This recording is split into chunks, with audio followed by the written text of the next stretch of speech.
Hi, baby. Are you ready to nap? You look very comfortable now that you're changed. Yeah, why don't you, come lay your head on my lap? Of course. Come on. There you go.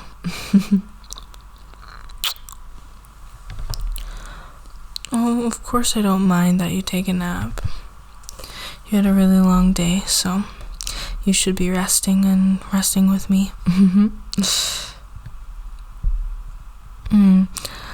I actually thought that maybe I could read to you as you fall asleep. I know you have liked when I've read to you in the past, but I actually found this book in my nightstand today that I completely forgot that I had, so I thought I could maybe read it to you. I think when I was in maybe the 9th or 10th grade, we had all these old books from the library that we were ripping up in my art class to use for an art project, and this one was never used. So I took it because I thought it looked cool. I don't know if it counts as stealing. But yeah, so it's actually a Shakespeare book, and it's The Merchant of Venice, which I've never actually read, so, we'll both be hearing it, or at least I will. You might fall asleep through it, I'm guessing. There's a huge introduction part here. Oh my god. Jeez. Okay. Are you comfortable in my lap? Good, okay. And you're okay if I start? What's up? Aw, I love you too. Now sleep tight. I'll start, okay? The Merchant of Venice, Scene 1, Act 1, Scene 1. Antonio, the rich merchant of Venice, is renowned for his many good qualities. He is a steadfast friend, loyal and open-hearted, and a hater of usurers, for he is himself a generous lender. Of late, Antonio has suffered from an excessive melancholy which greatly disturbs his many zealous admirers. He now enters in the company of Salanio and Salarino, who are trying to discover the cause of his present sadness. Antonio.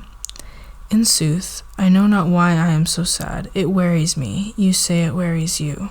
But how I caught it, found it, or came by it, what stuff 'tis made of, whereof it is born, I am to learn. And such a want-wit sadness makes of me, that I have much ado to know myself. Salarino. Your mind is tossing on the ocean, there, where your argosies with portly sail, like Signiers and rich burghers on the flood, or, as it were, the pageants of the sea, do overpeer the petty traffickers.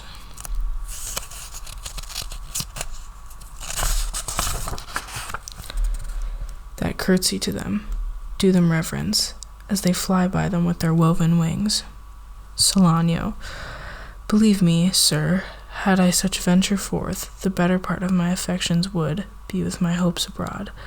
I should be still, plucking the grass to know where sits the wind, peering in maps for ports and piers and roads, and every object that might make me fear misfortune to my ventures out of doubt would make me sad. Salarino. My wind cooling my broth would blow me to an ague, when I thought what harm a wind too great at sea might do. I should not see the sandy hourglass run, but I should think of shells and of flats, and see my wealthy Andrew docked in sand, veiling her high top lower than her ribs, to kiss her burial. Should I go to church, and see the holy edifice of stone, and not bethink me straight of dangerous rocks, which touching but my gentle vessel's side, would scatter all her spices on the stream, and robe the roaring waters with my silks, and, in a word, but even now worth this, and now worth nothing. Shall I have the thought to think on this, and shall I lack the thought that such a be chanced would make me sad? But tell not me, I know Antonio is sad to think upon his merchandise. Antonio, believe me, no, I thank my fortune for it. My ventures are not in one bottom trusted, nor to one place, nor is my whole estate upon the fortune of this present year. Therefore my merchandise makes me not sad. Salarino, why, then you are in love. Antonio, fie. Salarino, not in love neither. Then let us say you are sad, because you are not merry, and 'twere as easy for you to laugh and leap and say you are merry, because you are not sad. Now, by two-headed Janus, nature hath framed strange fellows in her time, some that will evermore peep through their eyes and laugh like parrots at a bagpiper, and other of such vinegar aspect, that they'll not show their teeth in way of smile, though Nestor swear the jest be laughable. Bassanio, Lorenzo, and Gratiano enter. Salanio, here comes Bassiano, your most noble kinsman. Gratiano and Lorenzo, fare ye well. We leave you now with better company. Salarino, I would have stayed till I had made you merry, if worthier friends had not prevented me. Antonio, your worth is very dear in my regard. I take it, your own business calls on you, and you embrace the occasion to depart. Salarino, good morrow, my good lords.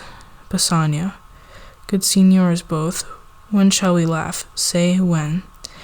You grow exceeding strange. Must it be so? Salarino, we'll make our leisures to attend on yours. Believing that Antonio would like to be left alone with Bassanio, Salarino and Salanio retire. Lorenzo, my lord Bassanio, since you have found Antonio, we too will leave you, but at dinner time, I pray you, have in mind where we must meet. Bassanio, I will not fail you. Gratiano, you look not well, Signor Antonio. You have too much respect upon the world. They lose it that do buy it with much care. Believe me, you are marvelously changed. Antonio, I hold the world but as the world, Gratiano, a stage where every man must play a part, and mine a sad one. Gratiano, volubly, let me play the fool. With mirth and laughter let old wrinkles come, and let my liver rather heat with wine than my heart cool with mortifying groans. Why should a man, whose blood is warm within, sit like his grandsire cut in alabaster, sleep when he wakes, and creep into the jaundice by being peevish? I tell thee what, Antonio, I love thee, and it is my love that speaks. There are a sort of men whose visages do cream and mantle like a standing pond, and do a wilful stillness entertain, with purpose to be dressed in an opinion of wisdom, gravity, profound conceit, as who should say, I am Sir Oracle, and when I ope my lips let no dog bark. O my Antonio, I do know of these, that therefore only are reputed wise, for saying nothing, when, I am very sure, if they should speak, would almost damn those ears, which hearing them, would call their brothers fools.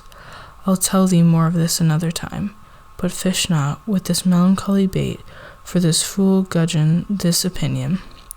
Getting no response, not even a smile, from Antonio, he ends abruptly. Come, good Lorenzo, fare ye well a while. I'll end my exhortation after dinner. Lorenzo, well, we will leave you then till dinner time. I must be one of those same dumb, wise men, for Gratiano never lets me speak. Gratiano, well, keep me company, but 2 years mo. Thou shalt not know the sound of thine own tongue. Antonio, farewell, I'll grow a talker for this cure.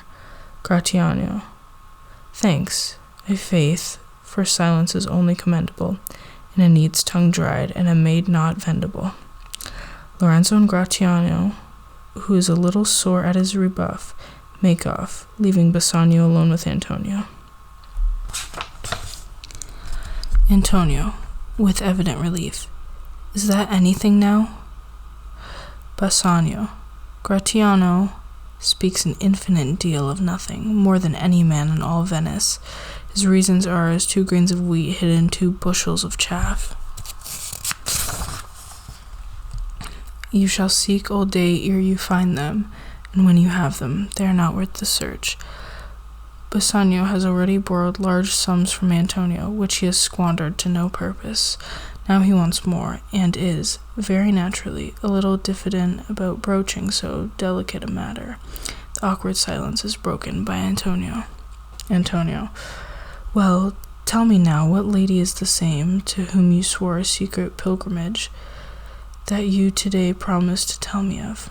Bassanio, thus encouraged, begins his prepared speech.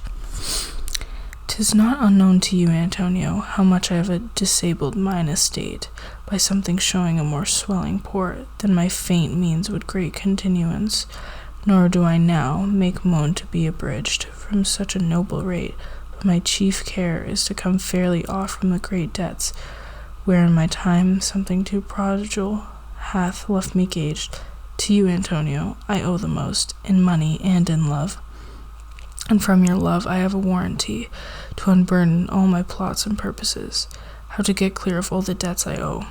Antonio, I pray you, good Bassanio, let me know it, and if it stands, as you yourself still do, within the eye of honor, be assured, my purse, my person, my extremest means lie all unlocked to your occasions. Bassanio, in my school days, when I had lost one shaft, I shot his fellow of the self-same flight, the self-same way with more advised watch, to find the other forth, and by adventuring both, I oft found both. I urge this childhood proof, because what follows is pure innocence. I owe you much, and like a wilful youth, that which I owe is lost, but if you please, to shoot another arrow that self-way, which you did shoot the first, I do not doubt, as I will watch the aim, or to find both, or bring your latter hazard back again, and thankfully rest debtor for the first. Antonio, you know me well, and herein spend but time to wind about my love with circumstance, and out of doubt you do me now more wrong, in making question of my uttermost than if you had made waste of all I have. And then do but say to me what I should do, that in your knowledge may by me be done, that I am pressed unto it, therefore speak. Bassanio, at last coming to the real point. In Belmont is a lady richly left, and she is fair, and fairer than that word, of wondrous virtues, sometimes from her eyes. I did receive fair speechless messages. Her name is Portia, nothing undervalued, to Cato's daughter. Brutus is Portia, nor is the wide world ignorant of her worth. For the 4 winds blow in from every coast, renowned suitors, and her sunny locks hang on her temples like a golden fleece.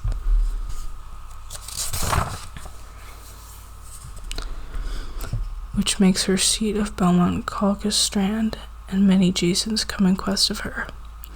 O my Antonio, had I but the means to hold a rival place with one of them, I have a mind presages me such thrift that I should questionless be fortunate. Antonio, thou knowest that all my fortunes are at sea, neither have I money nor commodity to raise a present sum, therefore go forth, try what my credit can in Venice do, that shall be racked even to the uttermost, to furnish thee to Belmont, to fair Portia. Go, presently inquire, and so will I, where money is, and I no question make to have it of my trust, or for my sake.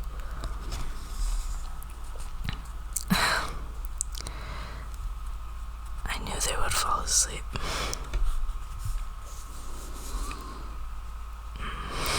So cute. I guess I can just find something